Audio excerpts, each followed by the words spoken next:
Good evening and welcome to the BS and Beer Show. Of course, BS stands for Building Science. Tonight's topic is pretty good landscaping. What goes into a resource-efficient, climate-appropriate, and durable landscape? Of course, I'm Travis Brungart. Tonight, I am drinking one of my favorites. This is a Schnickel Fritz from Urban Chestnut. I'm not a huge St. Louis, Missouri fan, but the Schnickel Fritz is worth the trip, and that's saying a lot. So BS and Beer is an independent grassroots movement to share building science knowledge through our local meetup groups and this, our Zoom show. The brew crew and our guests volunteer our time each week to bring you what we hope is a fun and informative discussion. If you're interested in starting your own group, we encourage that. You can find advice. Well, I guess I can too. We can all find advice on how to start your own group at the bsandbeershow.com, or you can ask a member of the show. So shout out to a couple of new groups that announced this week.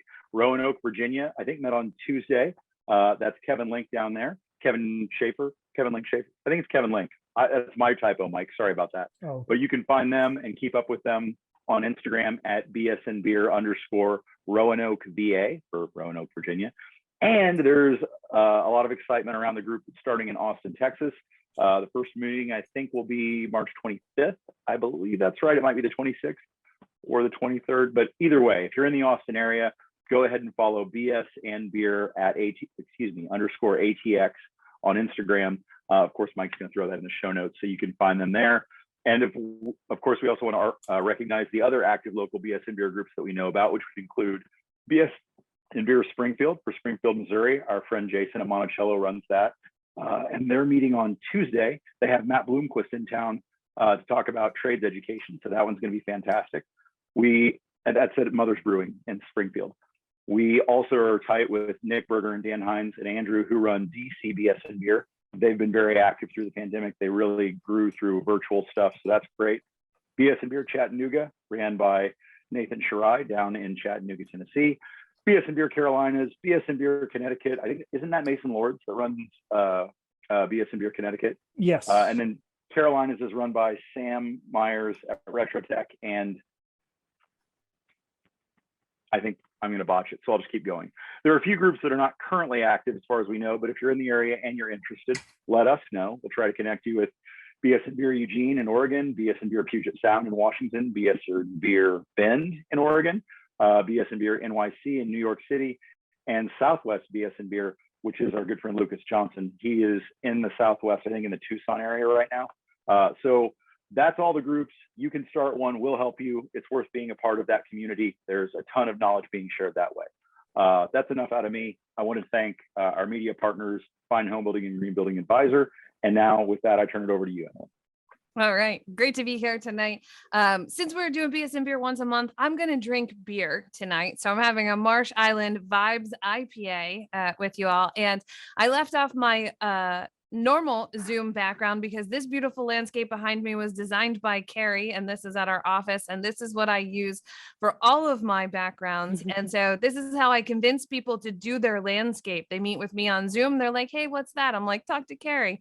Anyway, I'll put up my regular BS and Beer background after this. So Emily Mottram here in Maine. I want to point out, because all of you are here in the chat box, please pick everyone in the chat box, or all panelists and all attendees, depending on what version of Zoom you have, so that everybody in the audience can see your questions, your comments, and your responses to people. Introduce yourself, tell us you're here, tell us what you're drinking. That's how your friends know that you're here. Otherwise, only the panelists can see the list of attendees. Fine Home Building sends out a Zoom reminder every week. That is just a reminder, or once a month, sorry, that's just a reminder that there's a show coming up. If you want to know what the show is going to be, pop over to the bsandbeershow.com and get on our mailing list.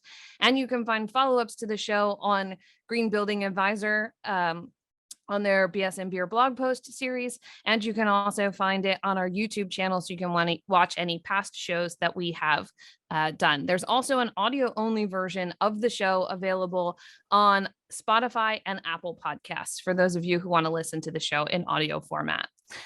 There are a couple of great events coming up that we want to mention. The Green and Healthy Maine Home Show is this coming weekend on April 9th. So if you're up in this area, pop over and check out the Green Home Show. Efficiency Vermont's Better Buildings Conference is on April 27th and 28th. Fine Home Buildings Pro Talk Live in Portland, Oregon is going to be on April 21st with Tim and Brian Euler of Pioneer Builders, Josh Salinger of Birdmouth Design Build, and Lindsay Shack of Love Shack. We're going to put the links in the chat box for you. BSM Beer is doing an event with SIGA in New Hampshire on May 19th. The details will be up soon. They're going to create an Eventbrite. Lucky you, you're going to get the nonsense of Travis and I trying to host some kind of quiz show. So join us for that. Should be a good time.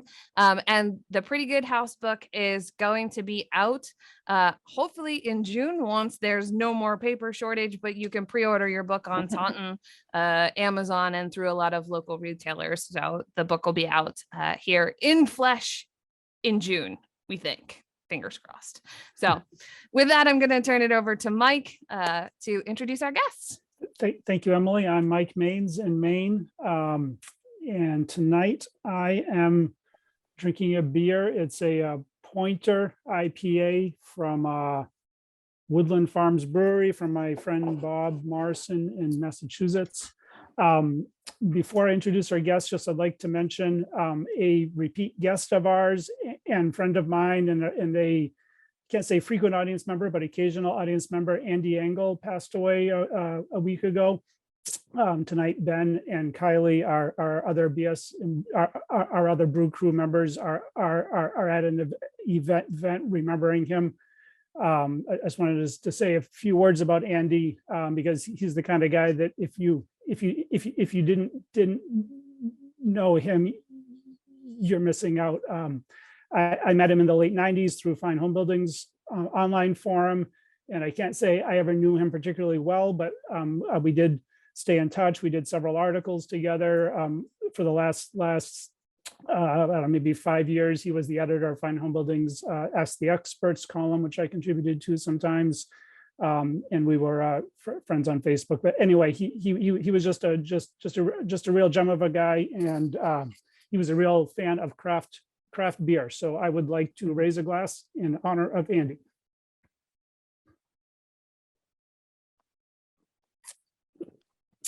All right, so with that out of the way, we'll share things up.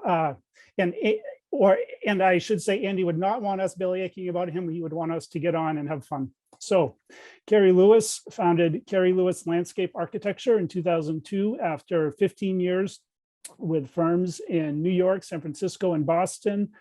She graduated from Cornell University with a BS in landscape architecture, and she holds certificates in healthcare, garden design, and horticultural therapy. She's a registered landscape architect working in Massachusetts and Maine. And not only does Emily work with her regularly, I'm starting my second project with Carrie, so I can confirm that she knows her stuff. Carrie, did we miss anything? Anything important, and would you want to share what you're drinking tonight? Oh, yes. I'm drinking Maine Beer Company's Lunch, which is really good. My favorite's Dinner, but the Dinner is a double IPA, and I thought that might get me a little tongue-tied. So I went for the Lunch. There you go. Excellent. I'm always tongue-tied. I don't need the beer to help. Sutter, not sure how to say your last name. Sorry, Weiner, is that? Weiner. Weiner. Okay, Sutter Weiner is a principal with Base Landscape Architecture, a woman and minority-owned design firm in San Francisco and Portland, Oregon. As a licensed landscape architect, Sutter has worked on multidisciplinary teams on award-winning projects with endorsement from the Living Building Challenge and USGBC's Sustainable Sites Initiative. Sutter's areas of expertise include green roofs, horticulture, and stormwater management. Sutter, would you like to add anything? And you already shared what you're drinking, but would you want to remind us? Yeah, I've got a short presentation at some point in Yes. the evening, but yeah, that's next. I am in Portland, Oregon, although what you see behind me is actually San Mateo, California. I'll talk about that project. I'm drinking a smoothie. It's 3 p.m. on the West Coast, and but I'll be joining you a little later with a Portland Ecliptic Starburst IPA. Put some space in your face. Nice. Looking forward to it. All right. Excellent. Oh, and a quick shout out to Spencer Day in your audience for hooking me up with you all. Thank you, Spencer. Yeah, so Sutter is planning to kick us off with a presentation. He'll talk about sorry, the words, it's not my mouth, it's the words got moved around. Some landscape, he's going to talk about landscape issues specific to the arid West Coast where he practices.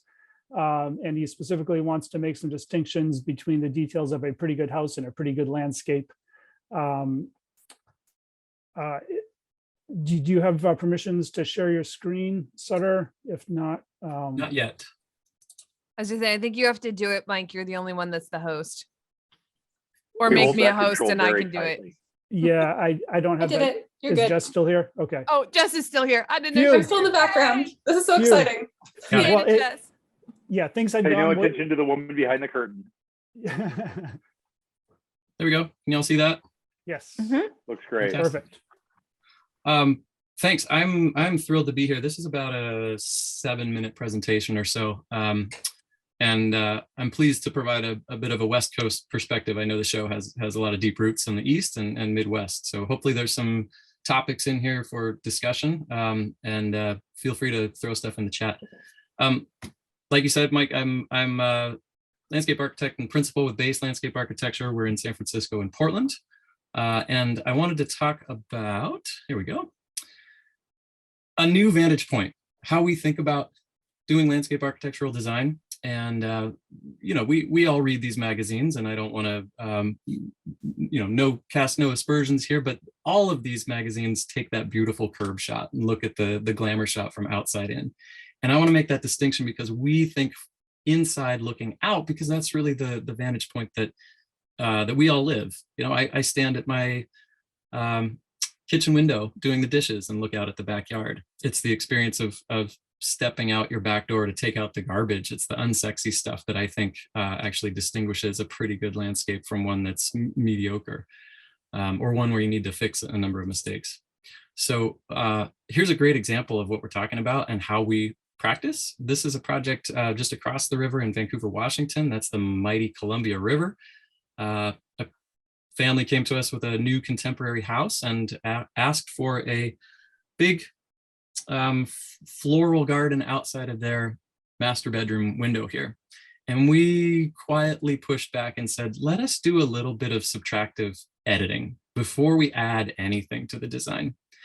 And you'll see the point of that. So in the top image there, once we were able to trim back some of the cottonwood trees, remove some blockages of the view, it's the river that's the star, right? It's the light dancing through the cottonwood leaves that's the star. And we didn't want to have begonias and silly things outside the window because this is such an iconic, amazing view with Mount Hood in the distance. So you can see in the bottom left image, we didn't do a whole lot of additive design.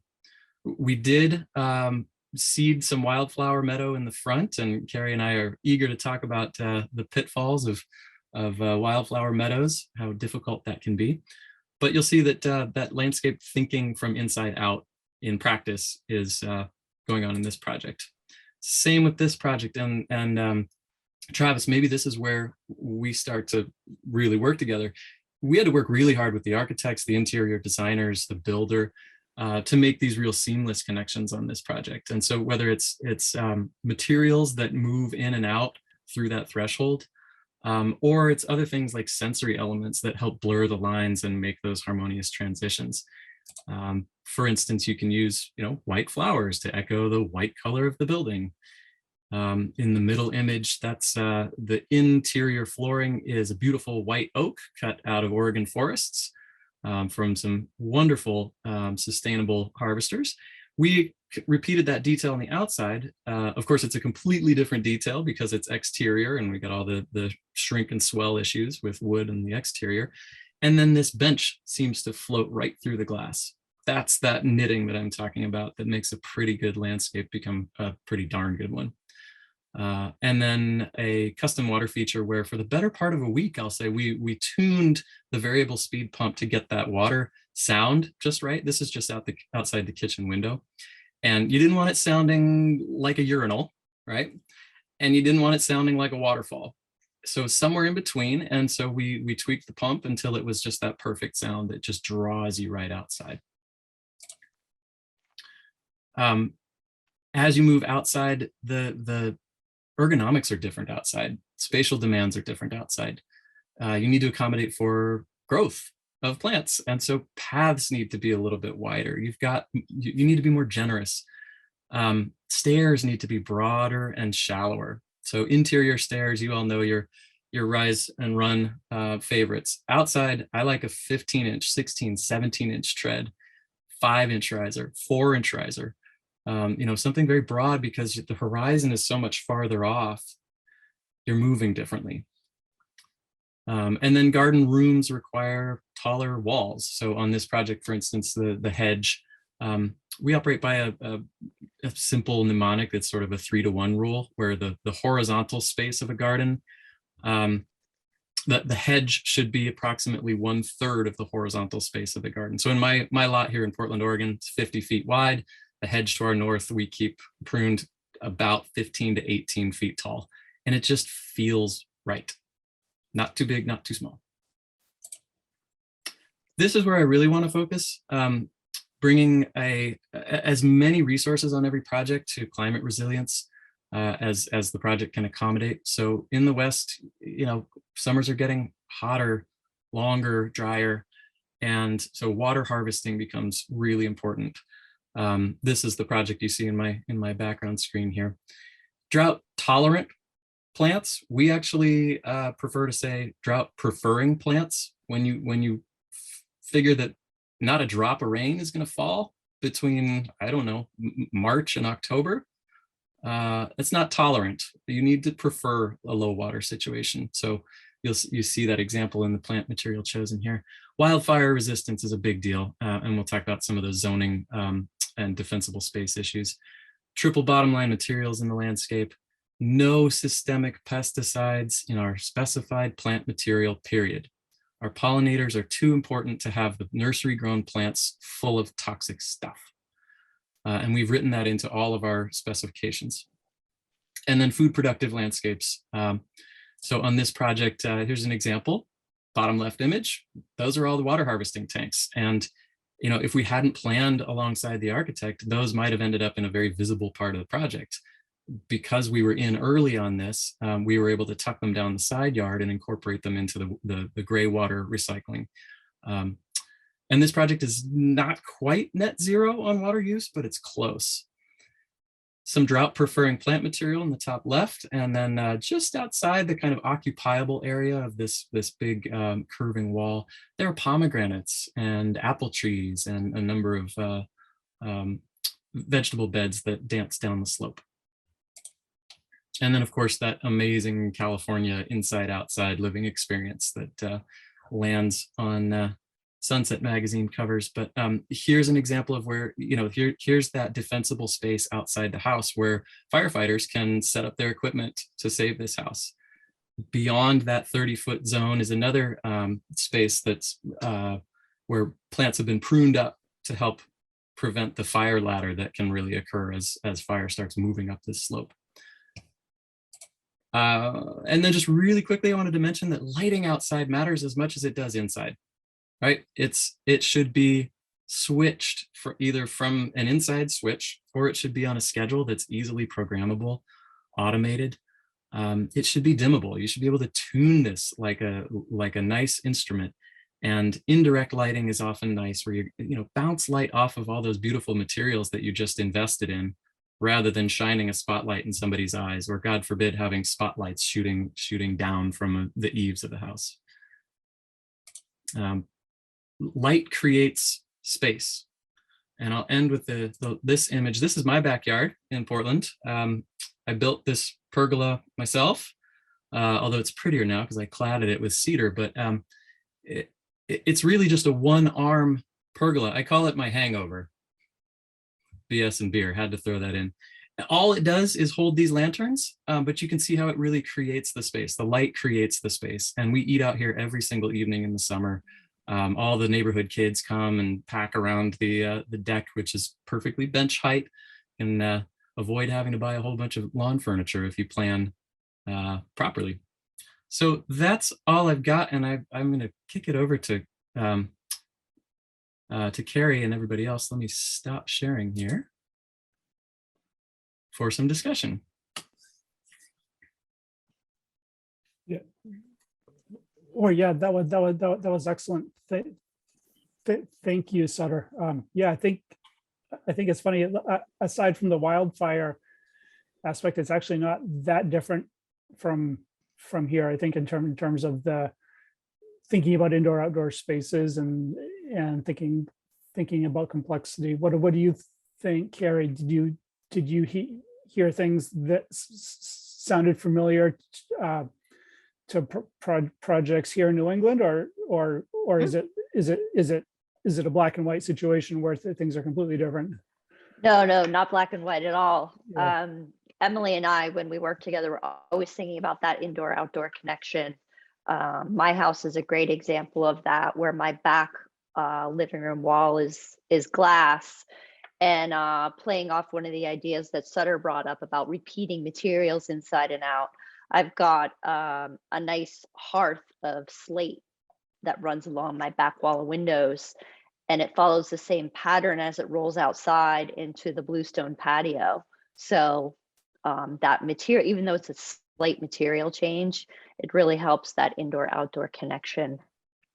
And Emily and I are always careful to make sure we site our houses so we're really living to the south as much as possible. So I'm fortunate with my house that the north side of my house is the street side, so I can really live to the south and open my whole house up to that gorgeous sun that we just crave here in Maine. So one of the things I really like to work on, if I'm fortunate enough to be brought on early in the project, and I think this sort of harkens back to what Travis was saying at the beginning of the talk, is why is it important to get a landscape architect at the beginning of the project? And to me, it's grading, because you can't fix bad grading later. You can't change the height of the house. You can fix bad planting, but if the water's not going where you want it to go, you're in big trouble.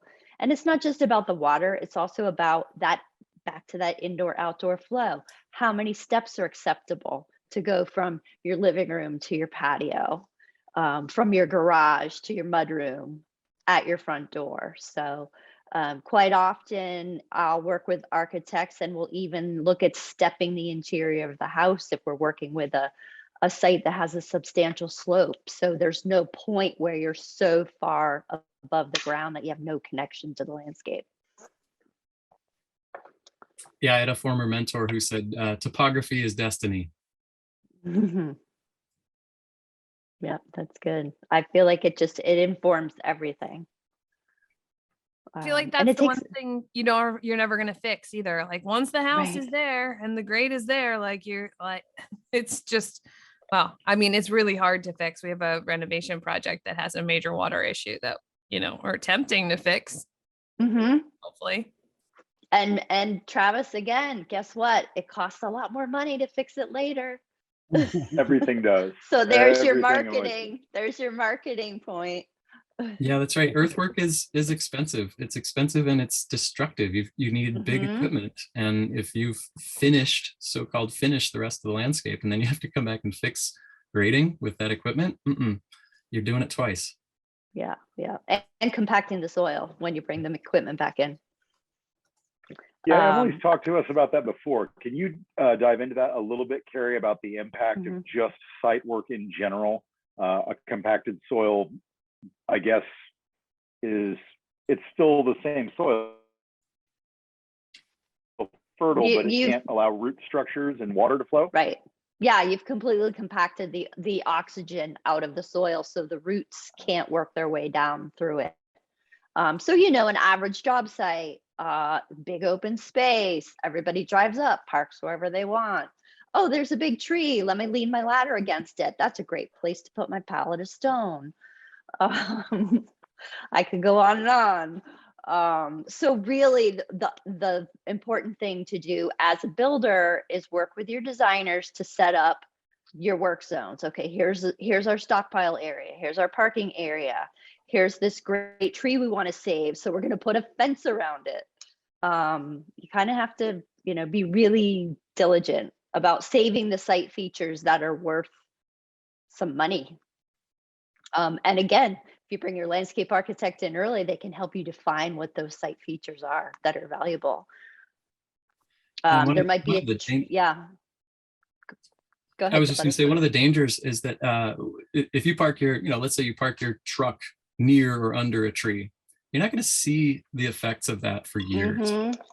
You're going to be done with that project, drive away. Years down the line, it's the client who's going to have a tree that's in decline, and everyone's going to be shrugging about it. Well, it's because the roots got compacted over the course of construction. So, there's typical wisdom says no materials, no compaction within the drip line of an existing tree. But we're finding that those feeder roots extend well beyond that. So if there's a tree that really creates the landscape, stay way far away from it. I mean, I'll go so far as to put up a chain link fence around it. I mean, if it's a beech tree that can't handle any root compaction, I will put a chain link fence up around it. Well, I'm fortunate that we have some pretty restrictive code enforcement officers in our local jurisdictions. And, I'm sure that every city says this, but we're Prairie Village. We're the city of trees. It's part of our ethos.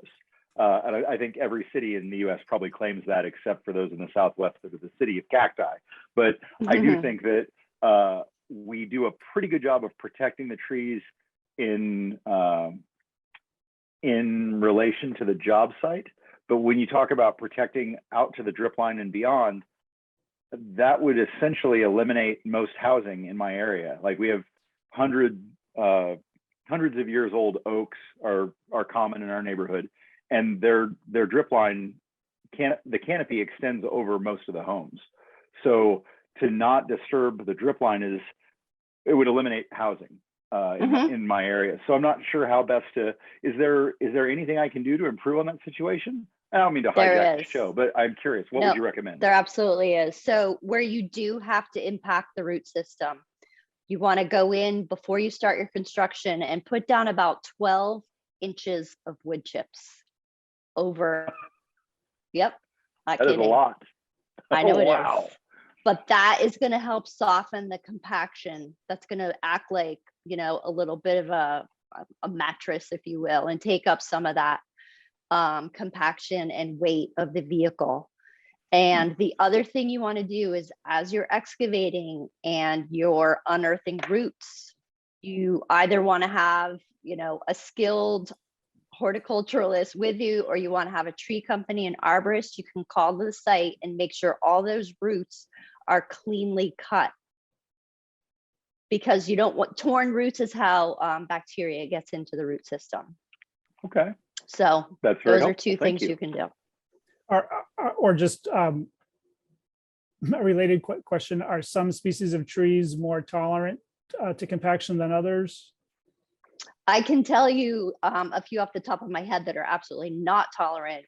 The beech trees, magnolia trees, absolutely not tolerant at all. I would think something like a Norway maple, which is actually invasive, and they're in a lot of cities. So Travis, you were talking about having a lot of trees in your city. I bet about 30% of them are Norway maples. That tree you could, throw a lot of abuse at, and it's going to be okay. I don't know, Sutter, do you have any suggestions for West Coast? I would approach it in the same way that you did, Carrie, which is rather than try to identify trees that can take abuse, let's talk about the ones that can't, and then apply best practices to all trees. And if you can't do 12 inches of mulch on a job site, if you have a cart path that is going to be used, lay down 6 inches of mulch and plywood, and run your equipment over that. It's better than nothing. It's not perfect. And by all means, keep that mulch away from the crown of the tree. You want to keep the mulch well away from the trunk. If you let it pile up around the crown and the trunk, that tree will rot. How far? How much space do they need? What would you say, Carrie? I think you want to be at least a foot away from the trunk all the way around. Okay. Yeah. It sort of depends on the maturity of the tree, but yeah. 1 to 3 You just feet. don't want that mulch touching the crown of the tree. Okay. I mean, we could get into a whole other discussion about how to properly plant a tree and find the root flare, but let's save that for another day. Yeah. So Kylie apologized. She couldn't be here. She actually used to be a landscaper herself before changing careers a couple of times. She was in Seattle and managed the rose garden at there's a park in Ravenna, I think. Anyway, she had a question she wanted us to ask.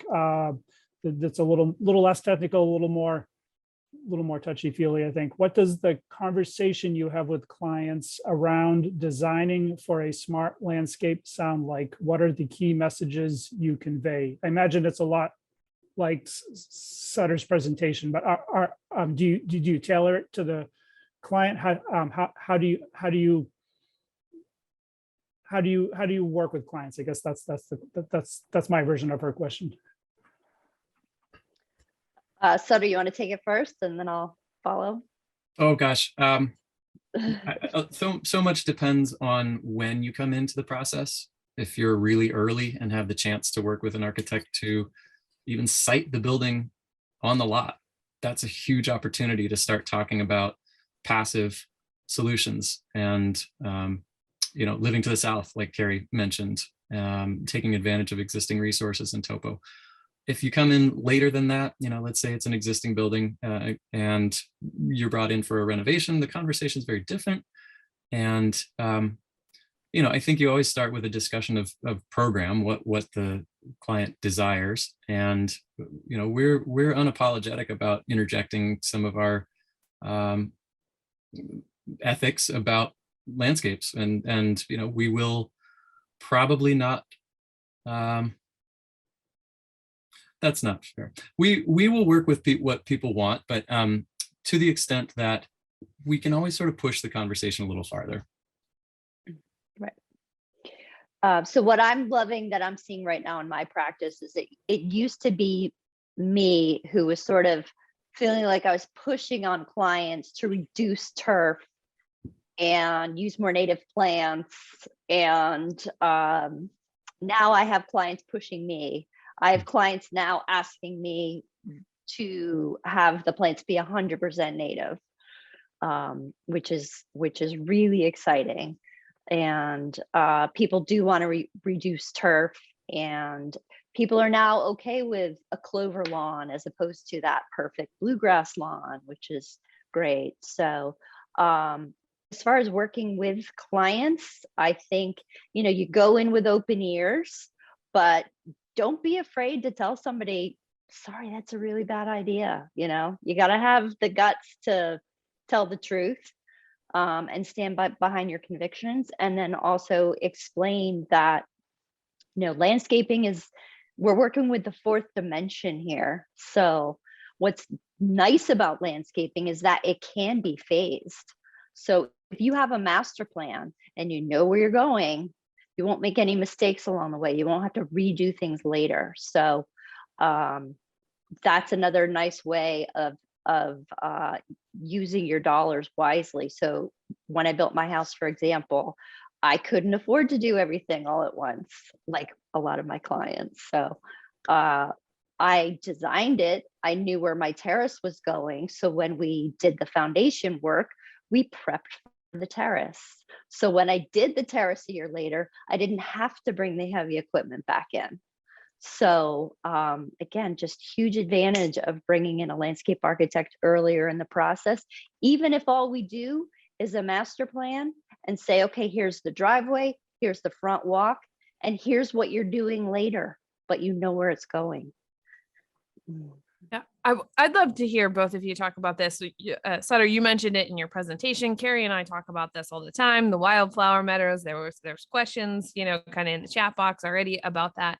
But one of the most common things that we see in a construction, right? And Travis, you probably put this in your your stuff is, loam and seed and grass, right? And I am fighting with getting all of the grass out of all of the places that I would really like grass not to be, as it is an invasive species. But my primary practice is, doing a lot of eco design. So nobody wants to do any maintenance on their house. So part of how I sell getting landscape involved is, who also wants to spend an hour and a half every week mowing their grass, right? But if you're not going to mow the grass, you have to have a good landscape plan. So can you guys kind of talk about the wildflower meadow part, like the outside, when you talk biophilic design and permaculture, it's like zones 1 through 5 or whatever, and what happens in zone like 3 or 4 that you can see, but it's a little crazy. Sure. So first of all, I think everybody wants a wildflower meadow now. They're kind of the hot thing. And everybody also, when I meet with them, it's hilarious. And they tell me, I want low maintenance or I want no maintenance. I'm like, okay, well, not to be a smart ass, but then you should probably just pave your yard, because there is no maintenance. And a wildflower meadow, the first 3 years is a lot of work, and you've got to have somebody who knows what they're doing to help you with it, because man, if you get an invasive plant in there, you're done. So I'm lucky enough to have my parents spend the summers with me, and my mom grew up on a farm and then had a nursery for 30 years. So my neighbors jokingly refer to my parents as my grounds crew. And the first year in my house, the first summer, we spent getting rid of the crabgrass, because that's what wants to germinate when you seed your lawn, especially if you seed your lawn in June or July. That's all you're going to get is crabgrass. And then the second year and third year, now we're getting rid of the plantain, because if that takes hold in your meadow, again, you're done. So I know some people who design meadows sometimes recommend, if it's a homeowner who's going to be trying to maintain this, is they take the seed mix and they seed it in a couple trays, so that and then they keep the tray in kind of a controlled environment. So that's what your meadow should look like. So you can kind of compare, like, oh, is that plant that's in the ground in my seed tray? No, then it must be a weed. That's a good trick. But yeah, meadows are great. I'm doing one at my own house here. I'm doing a lot of experimenting here, so I know what I'm doing. I have heavy clay soil, so I have a super challenging site. But I am doing a wildflower meadow here. And there was a question earlier, actually, from one of Emily and my clients, George, who asked, does the meadow ever look like the package? And the answer is no, because the seeds all germinate at different times. So every year your meadow looks different, because the first 2 years, you're probably going to have a lot of yellow. The Rudbeckia black-eyed Susan germinates really quickly. So you're going to have a lot of yellow your first year. And then a plant like Baptisia doesn't start flowering for 10 years. So it's going to look different every year, which is kind of the fun part of it too.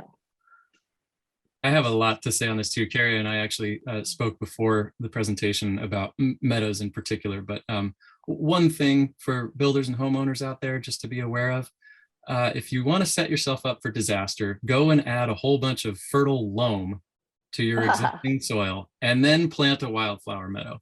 It's like feeding your kids cupcakes and then fertilizing with ice cream.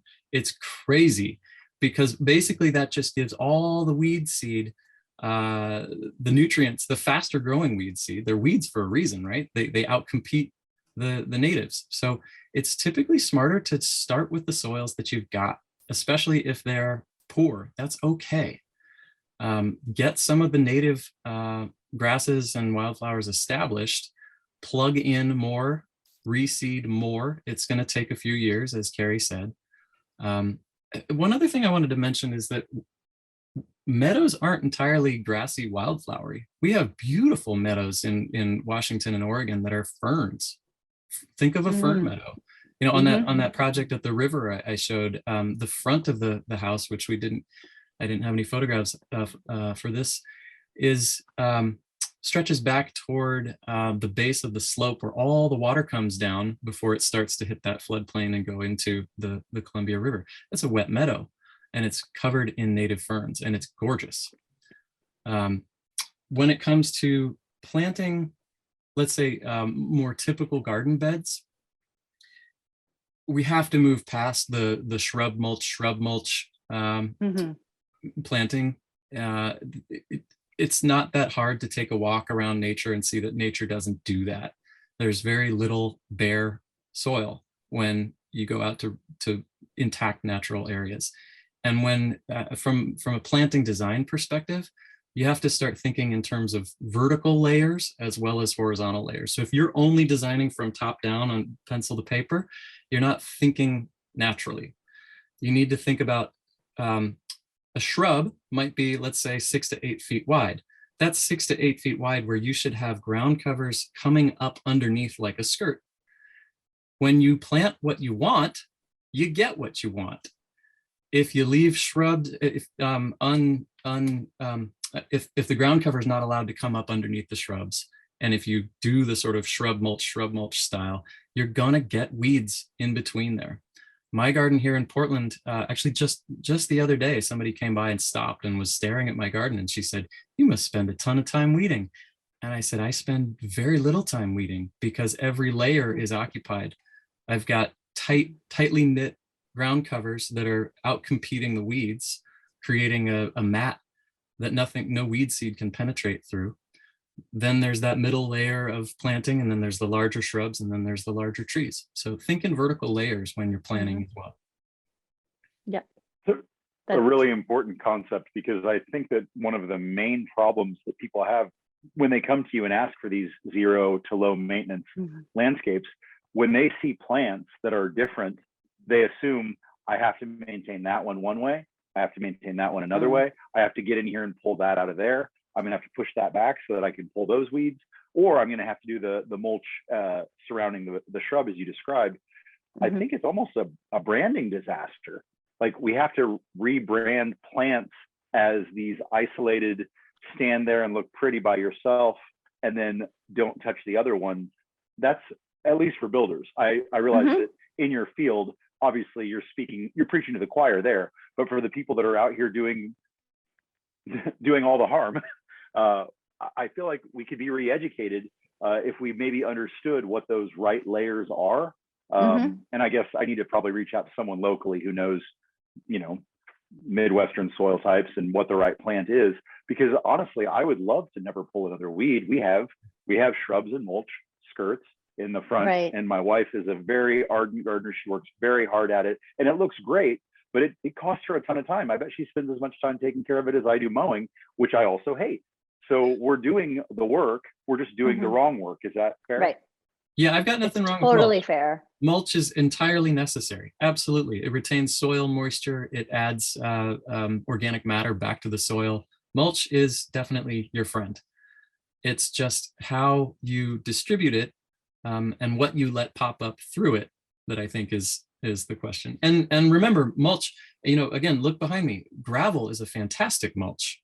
We use gravel mulch all the time on the West Coast. If you can keep soil from intruding into that gravel layer, gravel gardens can reduce. The New York Times just had an article a month ago saying 80% less weeding and maintenance on a well-designed gravel garden. I'm all in on gravel. That's something I can't kill. I support it. You're here for gravel.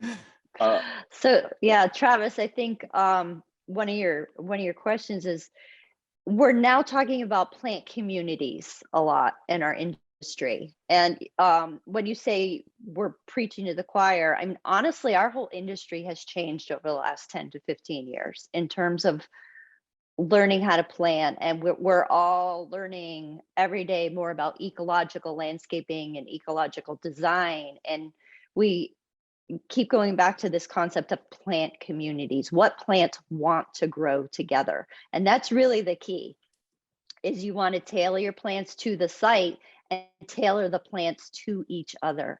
So obviously you don't put a drought tolerant plant next to a Siberian iris. I've got a wet drainage swale in my yard. So what do I have in it? I've got winterberry holly, I've got turtlehead, I've got lobelia, and then I have other areas that are really dry. And one of the things I really like to do when I go to a site for the first time is look at what the native plant palette is. And how do I expand on that? So, okay, it's a red maple, white pine, beech palette. Then I go, okay, what's the next layer out from there of what plants would grow with those plants, both in terms of other trees as well as the shrubs and the understory. And that's how you start creating your layers. So I think the conversation now and moving forward, it's about the plant communities. Yes. What about, we had an audience member asked if you could talk about landscaping to provide habitat for wildlife, and I'll add, since deer are a major issue in the Northeast and Midwest, are there deer resistant yet wildlife positive approaches? Yeah. And Sutter, do you have wildlife you're trying to encourage or discourage as well out there? Yeah, absolutely. You know, I mentioned pollinators, Carrie, as well. You know, super important to provide forage for pollinators throughout the year. And we're blessed here in Portland, Oregon to have an exceptionally long growing season.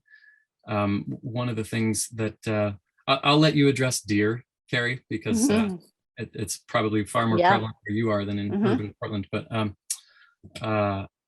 one of the things that I do is think about the seasonality of your planting in a way that flowers are coming up, flower and forage are coming up at all times of year for wildlife, whether that's flowers or berries or even the duff on a, let's say you've got a lot of ornamental grasses. Instead of whacking those back and giving them a flat top early in the fall or in the late fall, let them go a little longer, because those seed heads can be used by birds to build their nests. So really think seasonally. One of the things that I do in my garden here is I've got a grid of ornamental grasses. It's very architectural, but throughout the season, the bulbs pop up through that and provide some fireworks. So I like to encourage people to think about what the foliage is of the bulbs that you put among grasses. The more fleshy and sort of fat-leaved they are, the more gross it's going to look. But if the foliage itself is kind of grassy, you won't even notice it among ornamental grasses. And then you get all of that blessing of the flower coming up, popping, and then disappearing. So it's a way to keep some order within a meadowy scape that feels lush. You know, allium can pop up high. Anything in the onion family can pop up above grasses. Right now, my tulips are blooming. As soon as those come down, the brodea comes up, the allium comes up late in the fall. I've got the fall blooming crocus. So really think about what's going to bloom in each season of the year. And even, again, vertical thinking goes into the soil too. Crocus bulbs are 2 to 3 inches deep. Tulip bulbs are 8 inches deep. You can almost stack them on top of each other in a very small amount of space, and they will work with each other. So you can put far more diversity into a small planting than you ever thought when you think seasonally and you think vertically. So you want to have the deer conversation? Yeah, big problem. You know, obviously, you know, the ticks are a huge problem. There's a lot of plants the deer won't eat. In terms of bulbs, since Sutter was just talking about bulbs, they love tulips. So where do I have tulips in my yard? Right outside my back door in my terrace where it's raised up. So the deer are most likely not going to want to walk up onto my terrace to eat my tulips.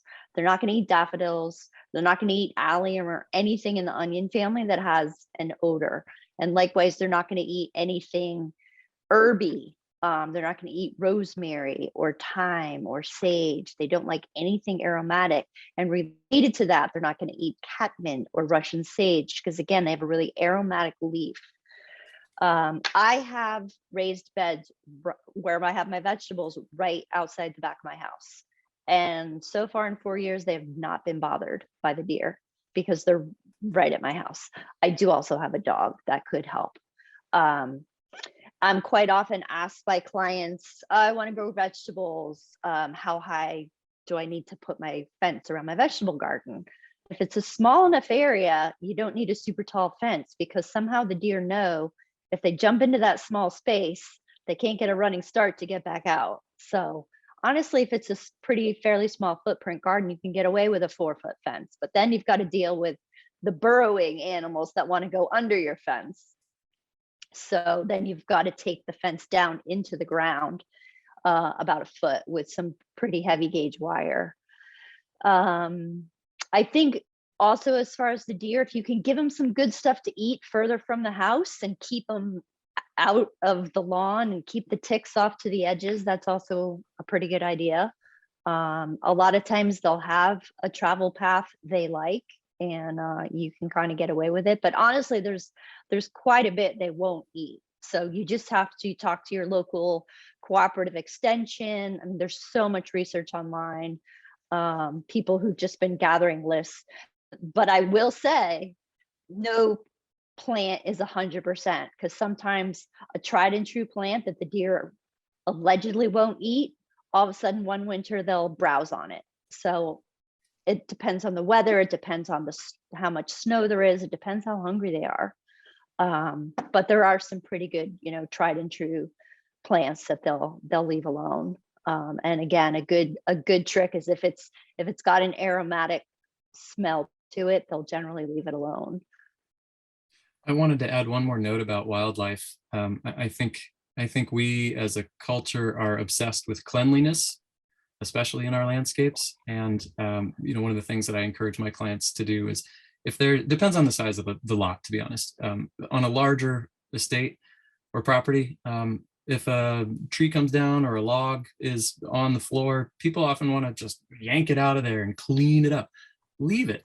That's where critters make their homes. That's where new trees find their nurse log and regenerate the forest. We will often take a downed log and pick it up and put it on a green roof up in the sky as a place for nesting bees. Landscapes need that regeneration, and if we keep mowing and blowing and taking all of that nutrient matter and habitat space away, we're doing a disservice. So you would be on board with my mission to outlaw leaf blowers? I hate leaf blowers. Mm-hmm. Yeah, actually, another thing we're learning now is quite often the garden crews are coming in, they're cutting back the perennials, they're cutting down the grasses, and they're hauling all that stuff off site. Guess what? Cut it and leave it. I mean, maybe chop it up into some smaller pieces so it'll rot faster, but all that creates really good juicy mulch. So keep your leaves on site. You know what? Rake your leaves in the middle of the lawn, run them over with the lawnmower a couple times, and then rake them back onto your beds. Like, Absolutely. It's free mulch. It's a ton of nutrients that you're just paying somebody to take away. It's crazy. Yeah, it also risks contamination. Here in Maine, we're having an issue with industrial sludge was spread, and so there's PFAS contamination, including a lot of it around me. And we would be clean, except we had good quality compost brought in, which happens to be from one of the farms that's under heavy scrutiny now. So just thinking I was doing the right thing, like I should have just, like, instead of buying a truckload of compost, I should have bought a chipper shredder and made my own, right? Like yeah, mulching lawnmower. Yeah. Yeah, yeah, exactly. And audience question, I think, going back to Sutter's presentation, can you discuss the 1/3 rule with no defined edge? Are there other rules of thumb for determining heights? Yeah, that's a tough one. That comment was more in reference to urban gardens where hedges and garden walls are really necessary. Although that could be applied to larger estates as well. I think it's a statement that you have to think down the line to the mature size of a tree. Maybe that's the direction I want to go with this one. But people often plant trees too close to the house. That's one thing.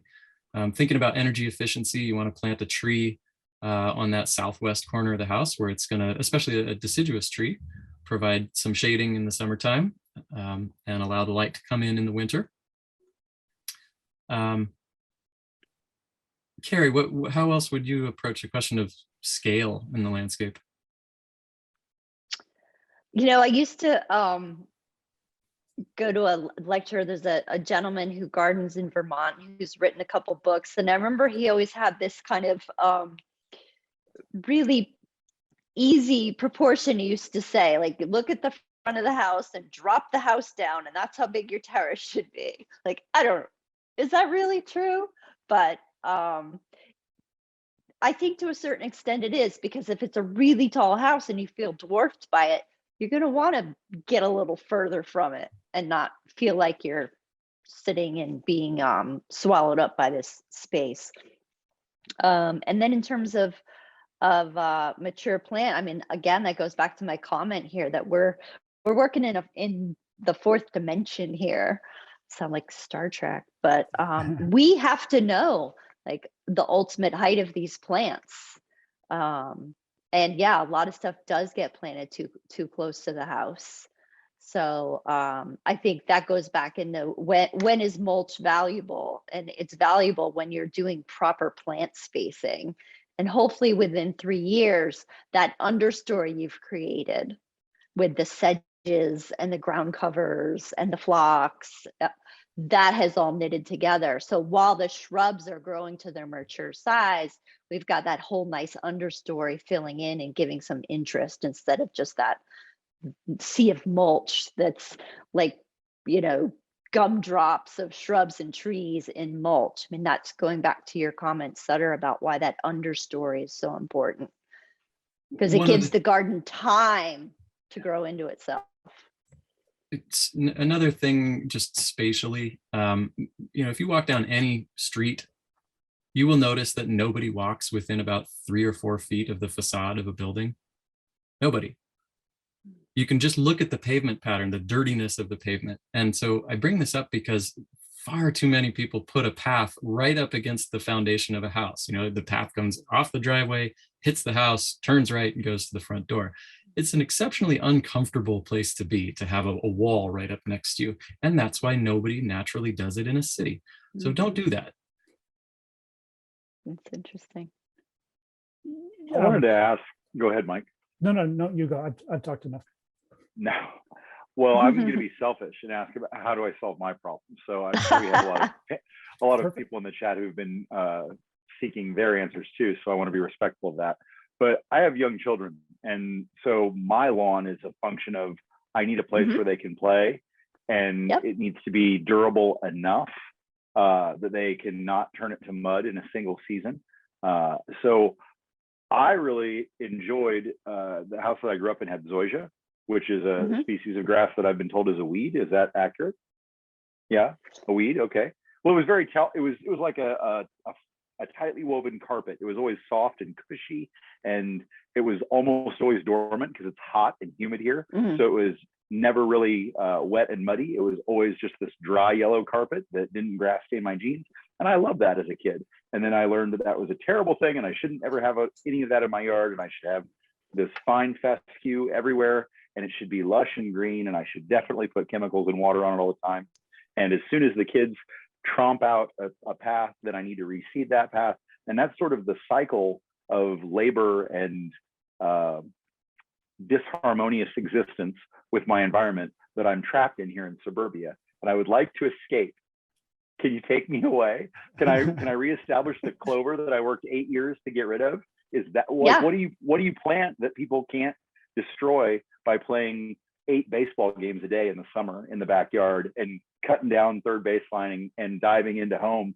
What survives that? Is there a plant species that young parents can, or middle-aged and maybe old parents Gravel, yes, gravel. Gravel.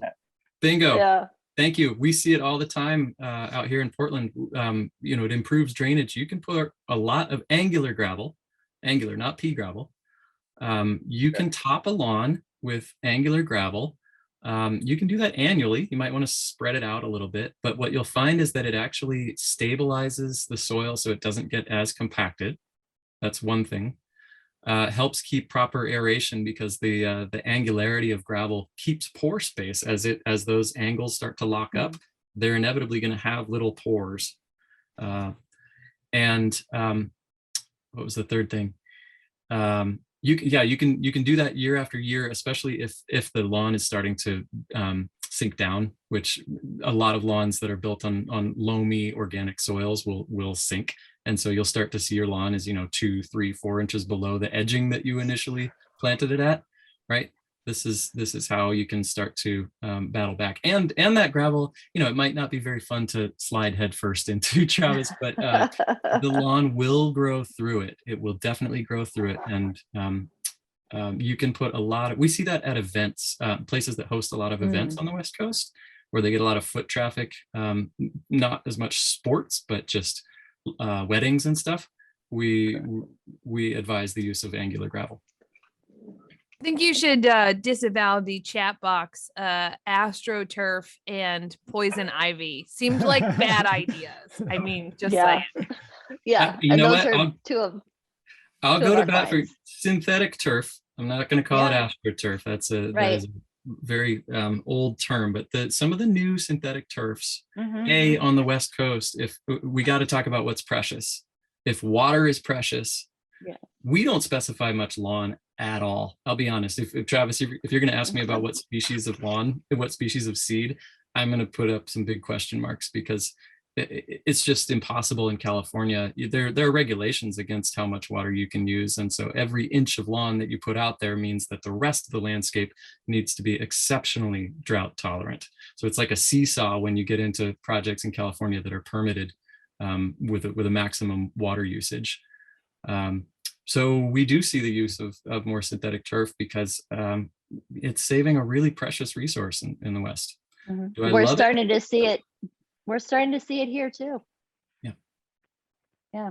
I actually don't have any problems with synthetic turf, but I played field hockey and it shreds your pants. It's if you're gonna slide into third base or home base, just invest in more pants.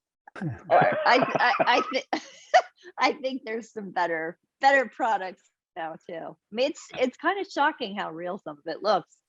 And there's a sand base under it, so it actually feels kind of spongy and cushy. And there's places where it makes a lot of sense, where you do have a lot of traffic, whether it's kids or dogs or so.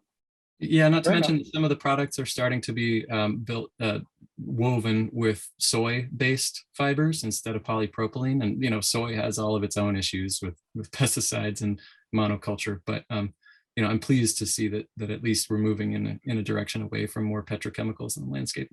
That is encouraging.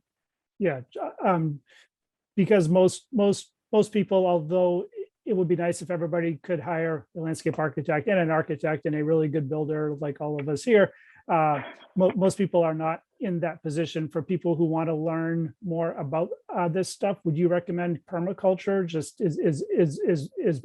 is permaculture something that people can use, or do you think that's too weird or wacky? Or what am I trying to ask? What do you think about permaculture, or how would you recommend the average homeowner to educate themselves?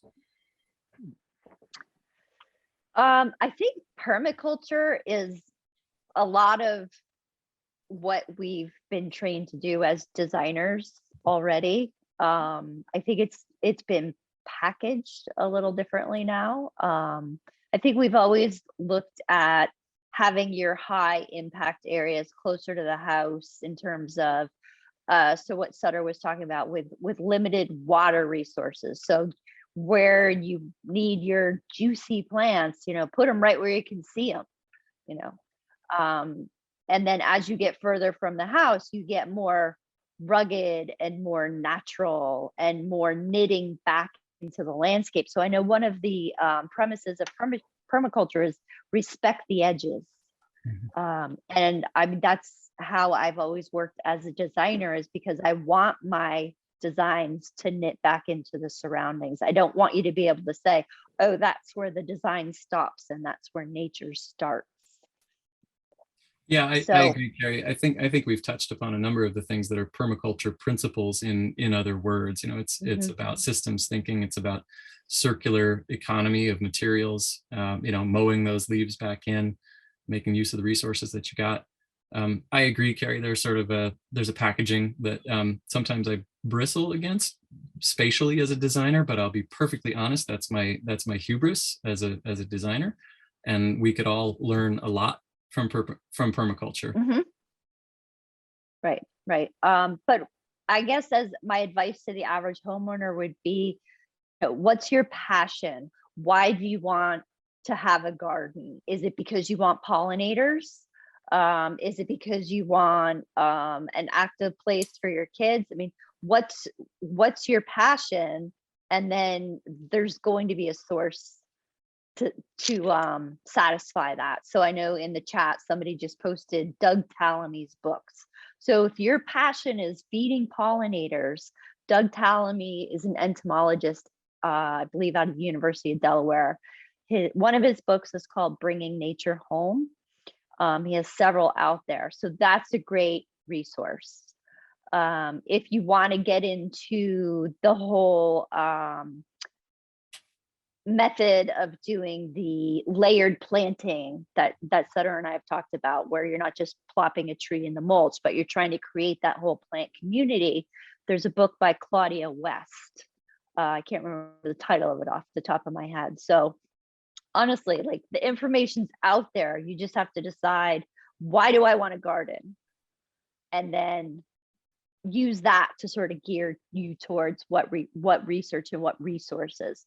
And again, cooperative extension, master gardeners, you know, we've all got state universities that have great research departments. So, you know, as much as I hate being on the computer all the time, the internet can be your friend here.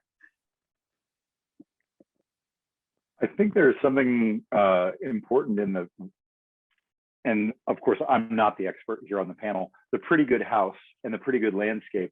I think there's something that we have to get at that is sort of a universal truth, where when we talk about the pretty good house, we're generally talking about, you know, right sizing the house, making it small enough that it's responsible use of our resources.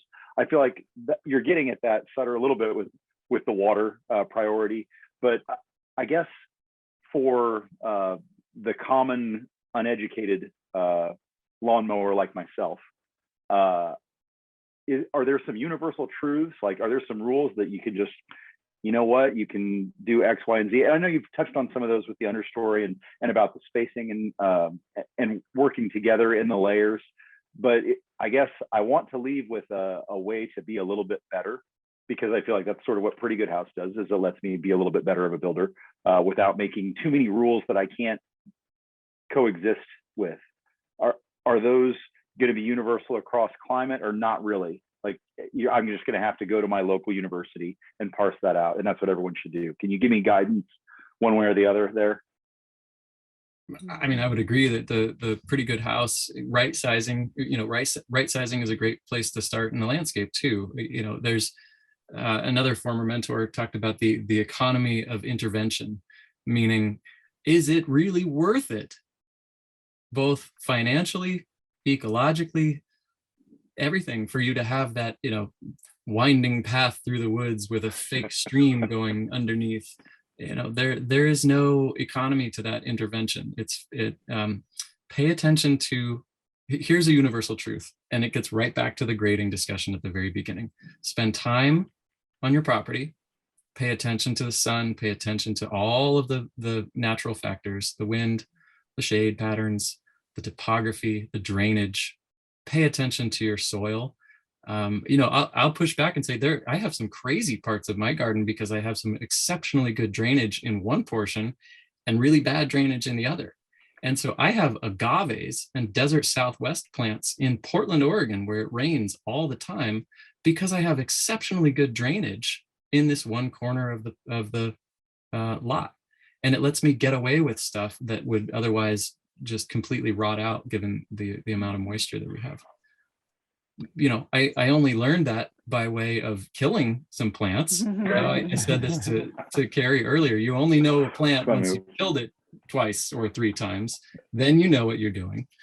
I will admit, and I'm lucky to have worked at nurseries and had the chance to experiment.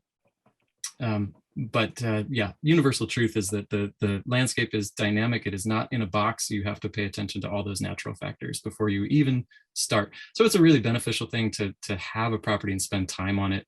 It's pretty hard to fly in and spend 10 minutes somewhere and read it instantly. But landscape architects are trained to do that better than most folks. So we can read landscapes pretty quickly. Travis, I think the best advice I could give you to your question is to know what the invasive plants on your property are.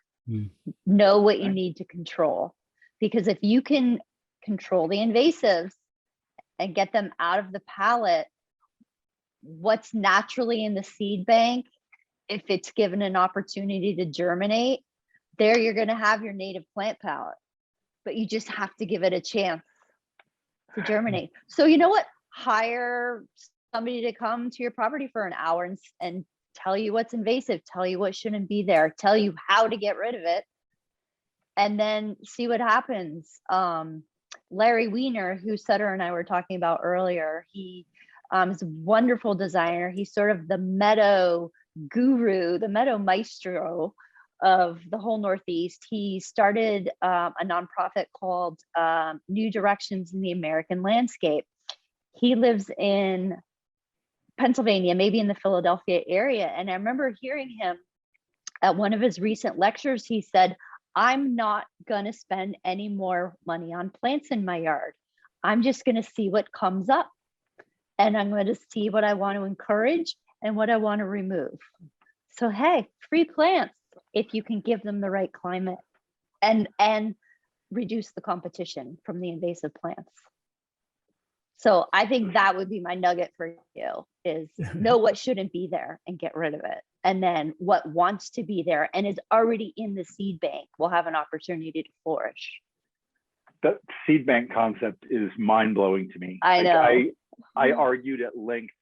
I have a property with a few friends of mine that I grew up with that we thought, we'll take our kids out and we'll camp and we'll be stewards of the land, and we'll don't let them be city kids. They won't really get it if we just keep them as city kids. We'll have this country place where we could do things, which of course we've done very little. But in the first year, we're like, okay, well, we have to be good stewards of the land. What would it take to bring this back? Because it was overgrazed and mistreated for a long time. Mm-hmm. It's like, well, my grandfather, he burned every year, and we should really burn. Yeah. And then that's really important practice. And we got some good advice from the, I think it might've been someone, it was definitely someone from Kansas State University, but then we even had someone out from the Geologic Survey. Like, we had all sorts of great resources, and we did go ahead and burn it. And I was furious about it. It's like, I have been working for years to grow grass with everything money can buy.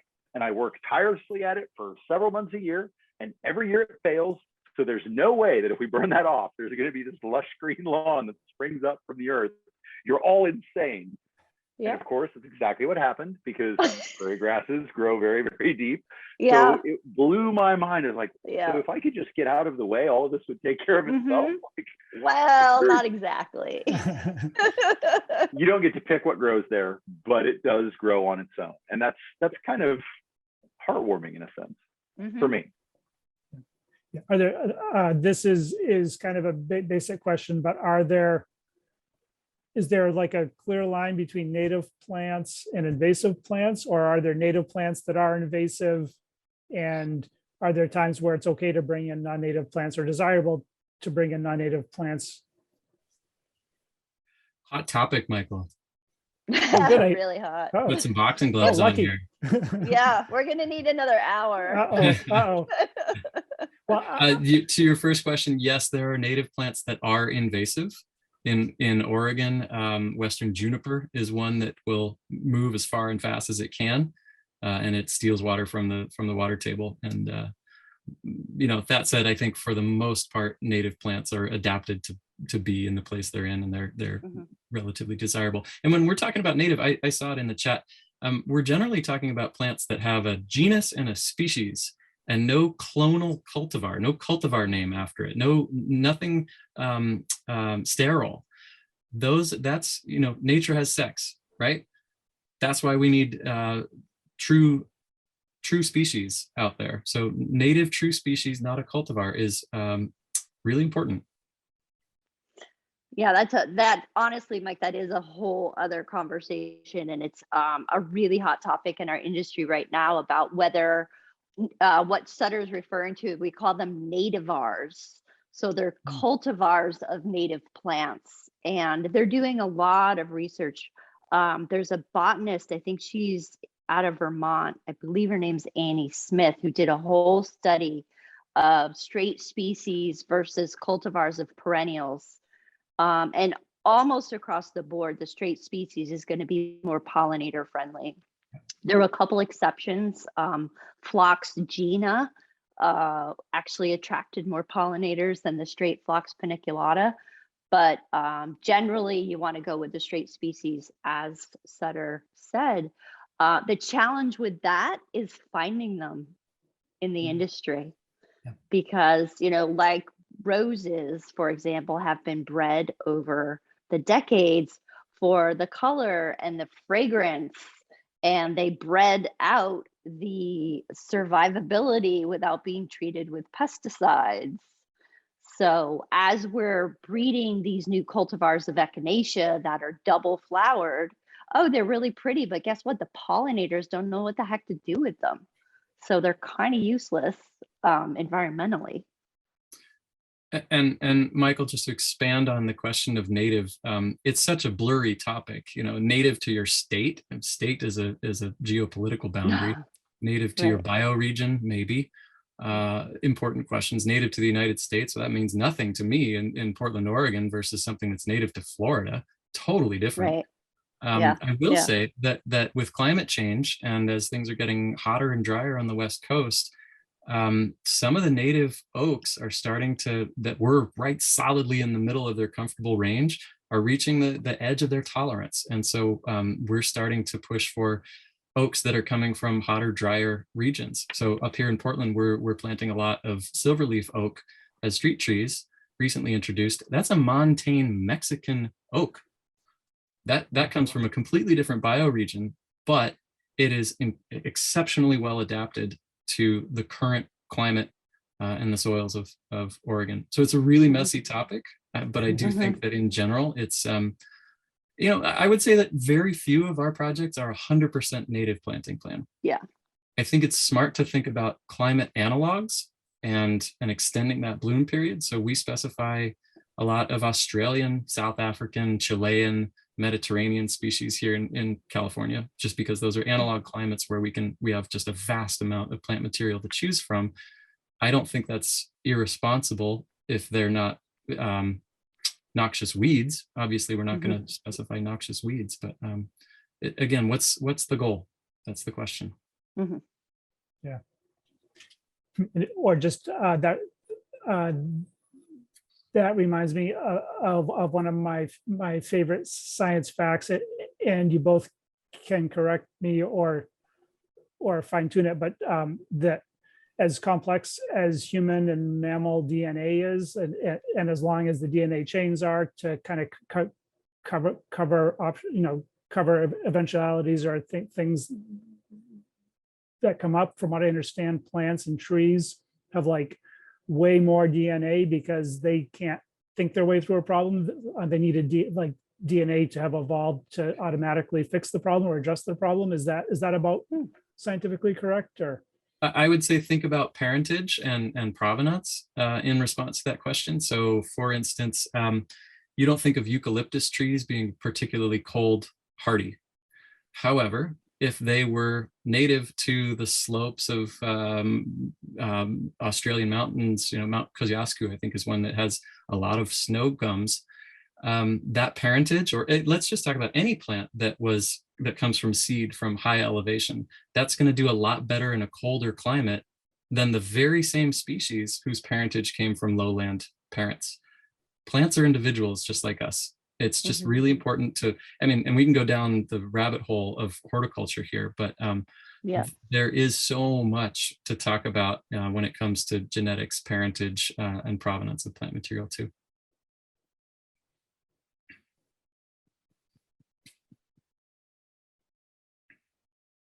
We had a Travis dropped off for a second. We had an audience question. This may be beyond the whole horticultural end of things, but is it okay to use the mulch of invasive bittersweet, Asiatic bittersweet? We have a bunch of it and just got a chipper.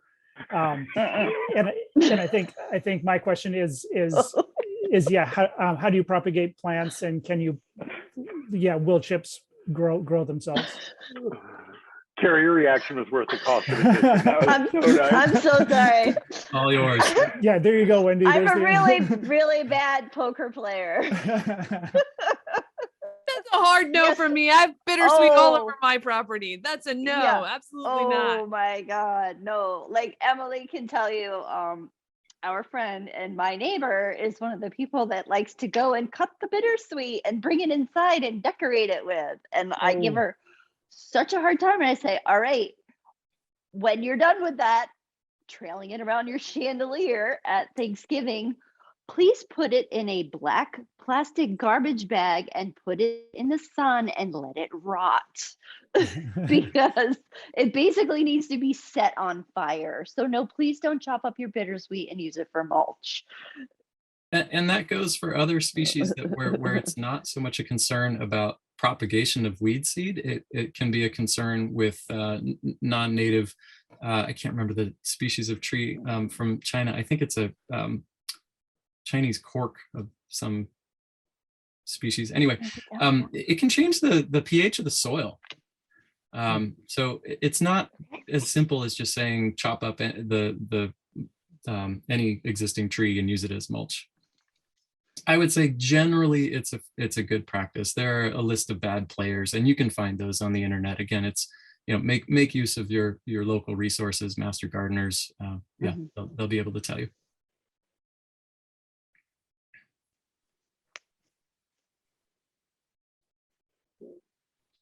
How about thoughts on incorporating living walls or vines or plants that can use the heat produced from the sun on the walls, or cooling the house as well? I used to live in Portland, Maine, and grew hops up the side of my house.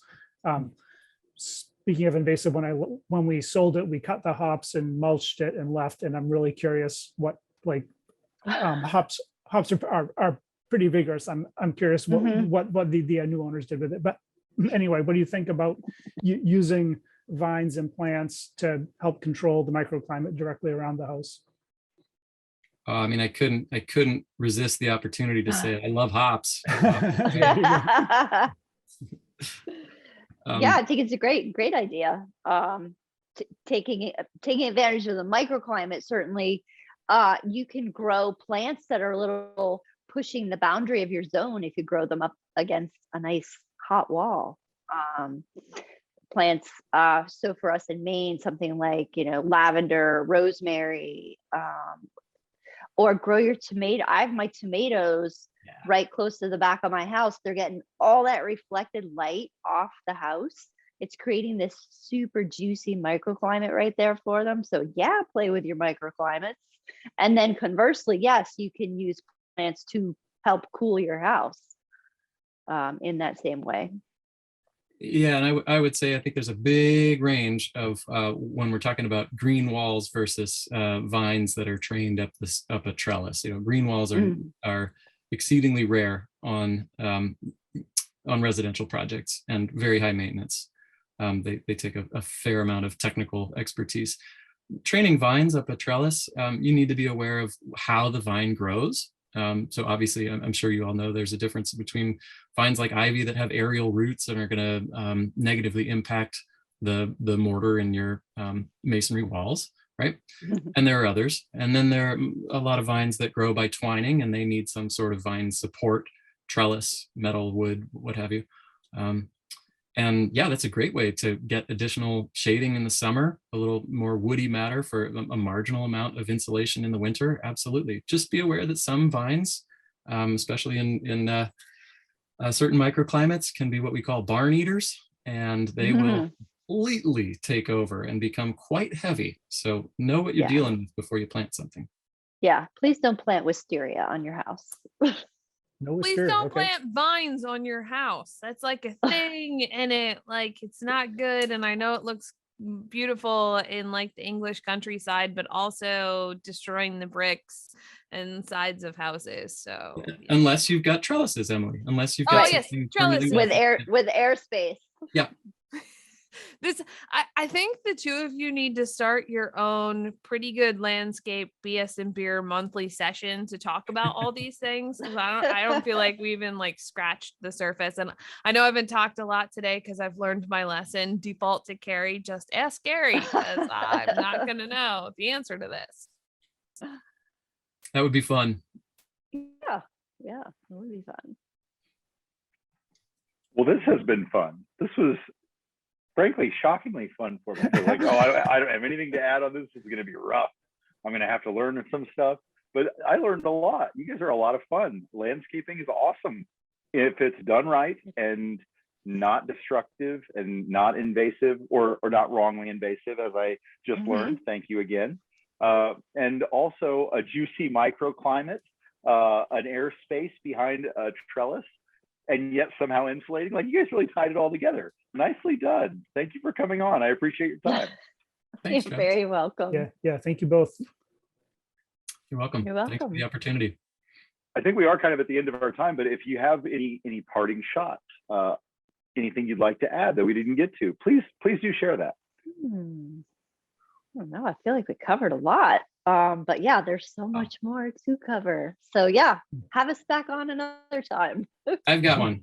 Please don't ask a landscape architect what they do in the winter. Oh my God. That is a good one. I had not Good thought one. of that. That's good. They plan your project so you're ready for We're the busy spring. year round.